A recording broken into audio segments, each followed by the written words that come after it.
bringing in to this conversation here about making the switch. So let's go and do that. Let's start making the switch, okay, of working for money, have money working for you. Because the truth is, the government have told us, I cannot afford you.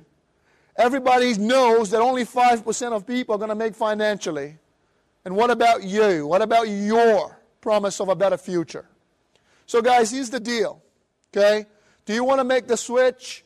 Base one. So imagine you're in the dark and you do not know, because the light come in conversations, right? So here it is. The very first thing you got to do is pay yourself first.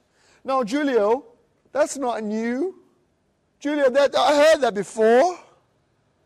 Guys, what I would like for you to do is to put your name on the bill column. Most of us totally understand, right, that we pay the electricity, we pay the phone, some of us pay rent or the mortgage. Why? Because if you don't do those three, you're going to be in the dark, alone, no one wants to call, and no roof over your head. Right? So here's the conversation. I would like you to put your name on the bill column, and come hell or high water, right? Doesn't matter what life is doing to you, you always pay yourself first. Why? Because then you have money to command. Because the relationship with us with money is this thing, I would like to have more money, so I spend more money. So we're waiting for it to get that pay rise and that pay rise. Do you know how long it takes for us to accommodate a pay rise? 1 minute. Honey, let's buy the swimming pool. I just got a pay rise. That's it. See, it's when you start paying money, put money away, then you have money to say, money, go into the marketplace and bring me a result. Money, go into the marketplace and bring me a result. So here it is, a much better conversation, okay? Instead of saying to your children, just go and get an education so you can get a job. Say to your kids, go and get an education. So the moment you get a job, have the money employed to bring you a return. Not all of it, a portion of it. And soon enough, you're going to accumulate enough capital that the return on the money, it's bigger than your income from work. Now, I know you got it. I can see it. I can see you got it too. Hey, by the way, thank you for this one. It's great right now that I can see everybody is here. So perhaps we are making this conversation starting to make sense. Because as I'm saying to you, as you start to see that matching your expenses to your income will not create wealth. Is when you start paying money aside, but then you hit another barrier. Is you start to then be real with where you've been. You've been, man, you have no idea. I got so many bills. I just paid the dentals for the kids and so on. Is when you make the commitment. Is when you realize you are right. This is what I have been doing. I've been spending every single dollar I have earned. You want to go backwards fast? There's no secret. You want to get poor? Spend more than what you earn. Now, you want to go ahead in life? Then have your money work for you. So imagine everybody here in the room. Just imagine that every single person here decided to put $100 away. So let's do the numbers. You know that in the next year you would have $5,000 set aside. Here comes the next challenge. What would I do with $5,000? But because we don't have these conversations, you know what the average person here would do? Take a holiday. Probably go to Bali. Because the conversation of employing money, folks, does not happen. Did your teacher, maths teacher, had with you a specific conversation about employing money? Did your parents? See, the parents give us the little pig, right? And tell us, put the money in the pig. And then one day you have a big amount of money, you can do something big with it. What do they say? Probably spend on something that you don't want or don't need. What about getting that money to go work for you? Now, so let's go to the next point. The next point really is, okay, who set you on this path? Addicted to income without a promise of a better future, without financial understanding. It's in the conversations, folks, about employing money. Or you are employing money, or you are not. Yes, thank you. I see you writing things down. So let me ask each one of you, are you employing money, or are you not? Here's the switch, folks. Here's the switch. But you know what? All of us says, oh, she'll be right. She'll be right, mate. One day I'll invest. The truth is, profit is better than income. Capital is better than income. So let me run you the numbers because I told you my story. So if I told you that the very first house I bought for $39,000.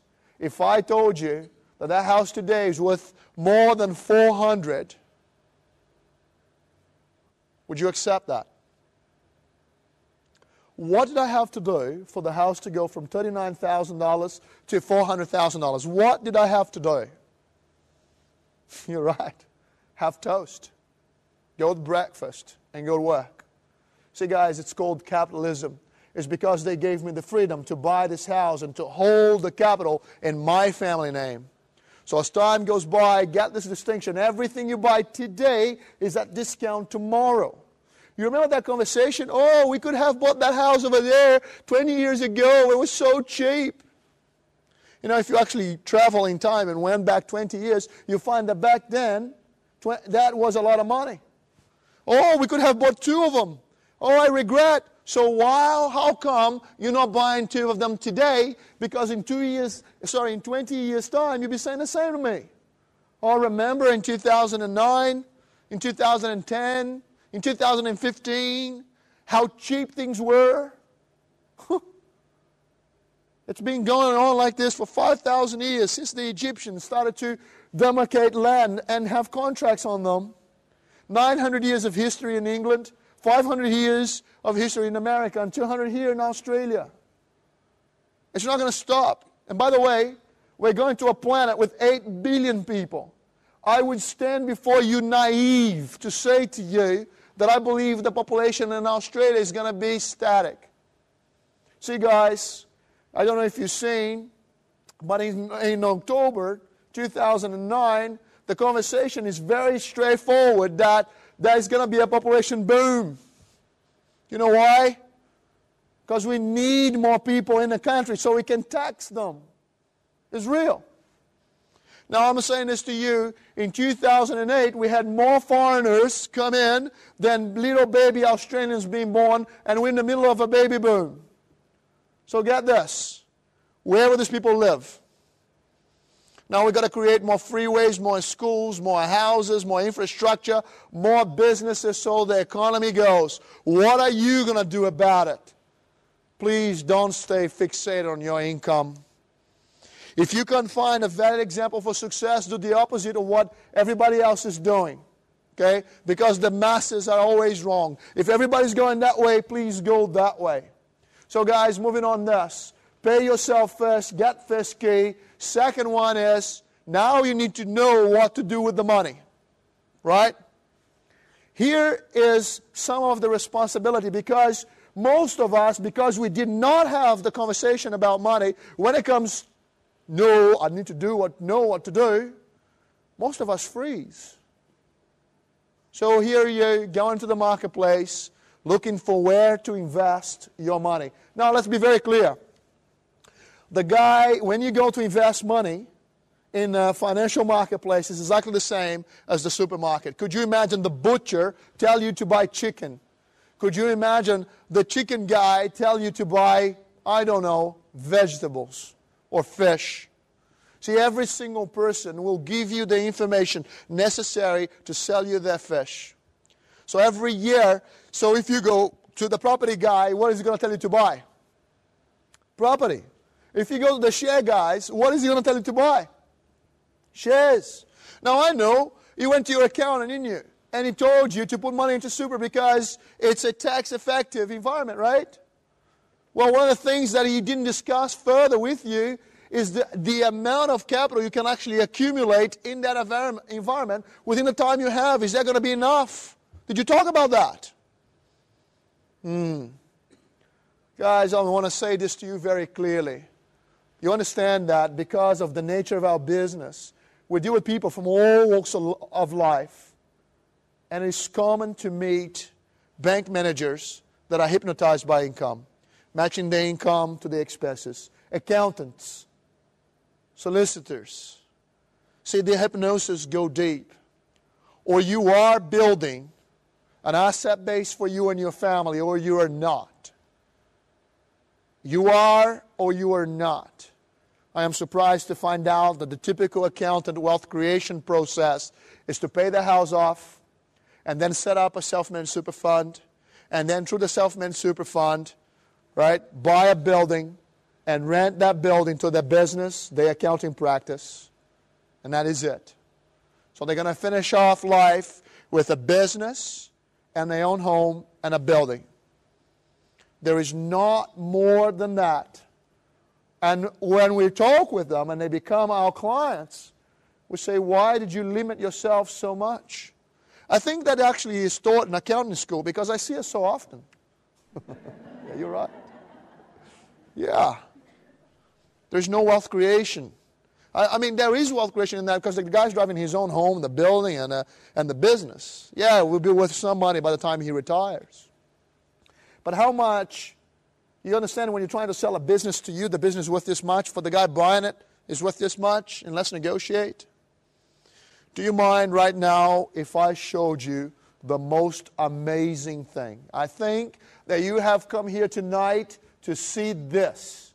The next slide right now is why you came. Is that okay with you if I showed you the most incredible machinery that you ought to teach your kids?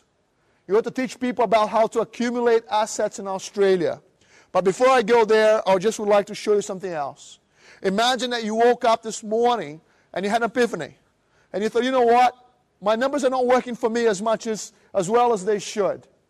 So basically my story is, I'm going to get my accountant, a financial planner, a finance broker, a real estate guy, a research guy, and say to them, please do not sell me anything. I understand that you make your money on products, but I would like you to show me a strategy to go again and again and again and truly create wealth for my family. See, if you've been to see the typical financial advisor, he told you to pull equity out of your own home, put it in managed funds, gear it, gave you a document that thick and call it sophisticated. I'm bored already. See, guys, we don't have the conversations. And then when we go to the professional, they're trying to sell us something. This is why, for me, this is such a great, great moment. 15 years in the make.